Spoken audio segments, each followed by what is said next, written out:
അഭിലാഷ്, ഇതിനകത്ത് വളരെ വ്യക്തമായി തന്നെ ഈ വിഷയം ഉയർന്നു വന്ന ആദ്യ ഘട്ടത്തിൽ തന്നെ സർക്കാരിൻ്റെ ഭാഗത്തുനിന്ന് ഗുരുതരമായ അലംഭാവം ഉണ്ടായി എന്നുള്ളത് ഇപ്പോൾ പ്രകടമാണ്. ഇന്നിപ്പോൾ ഈ കാണിക്കുന്ന തിടുക്കം, ഇന്നലെ കോടതി വിധി വന്ന ഉടനെ അപ്പീൽ പോകുന്നു, ഇന്ന് മറിച്ചൊരു തീരുമാനവും ഉണ്ടാകാതെ അപ്പീലിലും വിധി എതിരായപ്പോൾ ഇന്ന് തന്നെ രാത്രി റാങ്ക് ലിസ്റ്റ് മാറ്റി പ്രസിദ്ധീകരിക്കുമെന്ന് പറയുന്നു.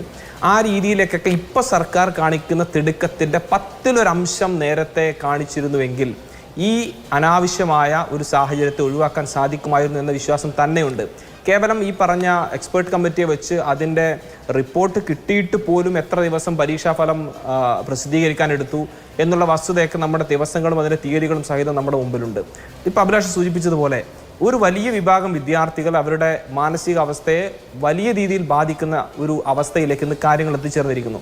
വിദ്യാർത്ഥികളെ സംബന്ധിച്ച് ഏറ്റവും പ്രയാസകരമായ സാഹചര്യങ്ങളെയൊക്കെ അതിജീവിച്ച് ഈ പറഞ്ഞ എല്ലാ തരത്തിലുള്ള പരിമിതികളെയും അതിജീവിച്ച് അവർ ഉന്നതമായ റാങ്കൊക്കെ കരസ്ഥമാക്കി അവരുടെ വിജയത്തെ അവർ ആശ്വാസത്തോടെ മുന്നോട്ട് കൊണ്ടുപോകുമ്പോൾ അവർ പഠിക്കാൻ ആഗ്രഹിക്കുന്ന കോഴ്സിനും അവരുടെ കോളേജിനും ഒക്കെ ആവശ്യമായ ക്രമീകരണങ്ങൾ നടത്തി മുന്നോട്ട് പോകാൻ ആഗ്രഹിക്കുമ്പോൾ അതിനിടയിലാണ് ഇത്തരം കേവലം ഒരു സർക്കാരിൻ്റെ ഭാഗത്തുനിന്നുണ്ടായ ഒരു പ്രധാന വീഴ്ചയുടെ ഭാഗമായി തന്നെ ഈ ഒരു അവസ്ഥയിലേക്ക് അവരെ കൊണ്ട് എത്തിക്കുന്നത്. ഒരു തരത്തിലും ന്യായീകരിക്കാൻ കഴിയാത്തൊരു സംഭവം.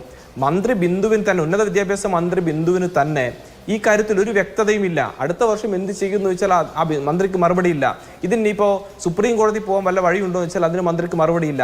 ഇന്നലെ തന്നെ മന്ത്രി ആദ്യഘട്ടത്തിലും വിഷയത്തെക്കുറിച്ച് കോടതിയിൽ നിന്ന് എതിരായൊരു വിധി ഉണ്ടായപ്പോൾ മന്ത്രി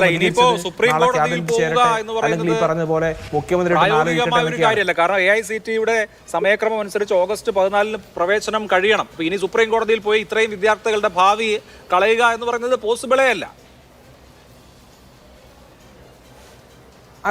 അത് തന്നെയാണ് ആ പ്രായോഗികമായി നടപ്പിലാകാത്ത ഒരു കാര്യം. ഇത് ഏതെങ്കിലും, ഞാൻ തുടക്കത്തിൽ സൂചിപ്പിച്ചത്, ഏതെങ്കിലും ഘട്ടത്തിൽ കഴിഞ്ഞ ദിവസം പുറത്തു വന്നൊരു വിഷയമോ ഈ പറഞ്ഞ സമീകരണ ഫോർമുലയുടെ മാറ്റവും അതിൻ്റെ രീതിയെക്കുറിച്ചുള്ള ചിന്താഗതി ഒന്നും പെട്ടെന്നൊരു സുപ്രഭാതത്തിൽ ഉണ്ടായതല്ലോ.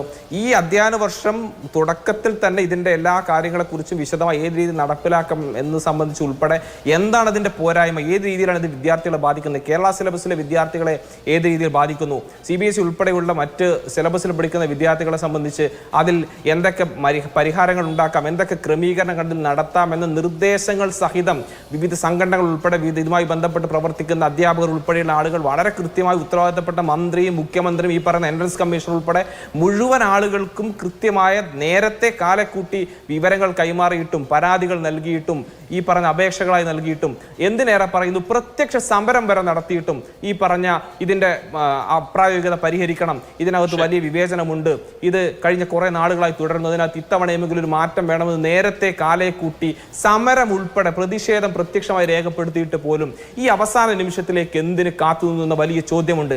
ആ ചോദ്യം തന്നെയാണ് ഇപ്പൊ ഈ വിദ്യാർത്ഥികളെയൊക്കെ ആശങ്കയിലാട്ടുന്നത്. ഇന്നിപ്പോ താങ്കൾ നേരത്തെ സൂചിപ്പിച്ചതുപോലെ തന്നെ ഇന്നലെ ഈ കഴിഞ്ഞ ദിവസം ഈ റാങ്ക് ലിസ്റ്റ് പ്രസിദ്ധീകരിച്ചപ്പോൾ 1ാം റാങ്കും മികച്ച വിജയവും മികച്ച റാങ്കും നേടിയ സ്റ്റേറ്റ് സിലബസിലെ വിദ്യാർത്ഥികൾ വീണ്ടും ഈ റാങ്ക് ലിസ്റ്റ് ഇന്ന് രാത്രി പുനഃക്രമീകരിക്കുമ്പോൾ അതിനകത്ത് കടന്നു വരും നീ പറഞ്ഞ ആർക്കെങ്കിലും പറയാൻ വേണ്ടി കഴിയുമോ? അവരെത്രത്തോളം പ്രതീക്ഷയോടുകൂടി ആയിരിക്കും അവരുടെ വിദ്യാഭ്യാസത്തെ കണ്ടിട്ടുണ്ട്? ആരും ഇവിടെ ഏതെങ്കിലും തരത്തിൽ CBSE പഠനം പൂർത്തിയാക്കുന്ന വിദ്യാർത്ഥികൾ മോശക്കാരാണെന്നോ കേരള സ്റ്റേറ്റ് സിലബസിൽ പഠിക്കുന്ന വിദ്യാർത്ഥികൾ മോശക്കാരാണെന്ന രീതിയിലുള്ള ഒരു വേർതിരിവിൻ്റെ ഒന്നും ആവശ്യമില്ല.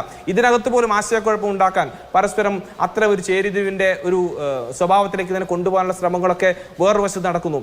ആത്യന്തികമായി നമ്മൾ വിദ്യാഭ്യാസ മേഖലയുടെ നിലവാരത്തെ വേർതിരിവില്ലാത്ത, വിവേചനമില്ലാത്ത, കൃത്യമായ എല്ലാ ആളുകൾക്കും പ്രാതിനിധ്യം ഉറപ്പാക്കുന്ന, അവരുടെ കഴിവിനെയും അവരുടെ ശേഷിയെയും കൃത്യമായി വിലയിരുത്തി അതിന്റെ അടിസ്ഥാനത്തിൽ അവരുടെ ഉപരിപഠനത്തിന് ആവശ്യമായ സൗകര്യം ഒരുക്കാൻ കഴിയുന്ന ഒരു സംവിധാനം രൂപപ്പെടുത്തിയെടുക്കുന്നതിൽ സംസ്ഥാനത്തെ വിദ്യാഭ്യാസ വകുപ്പ് ഉൾപ്പെടെയുള്ള ഭരണ സംവിധാനം പരാജയപ്പെട്ടിരിക്കുന്നു. അതിൽ കോടതിയുടെ മെക്കിട്ട് കയറിയിട്ടോ കോടതിയിൽ നിന്ന് എതിരഭിപ്രായം ഉണ്ടായി ഞങ്ങൾ എന്ത് ചെയ്യാനെന്ന് കൈമലർത്തിയിട്ടോ കാര്യമില്ല.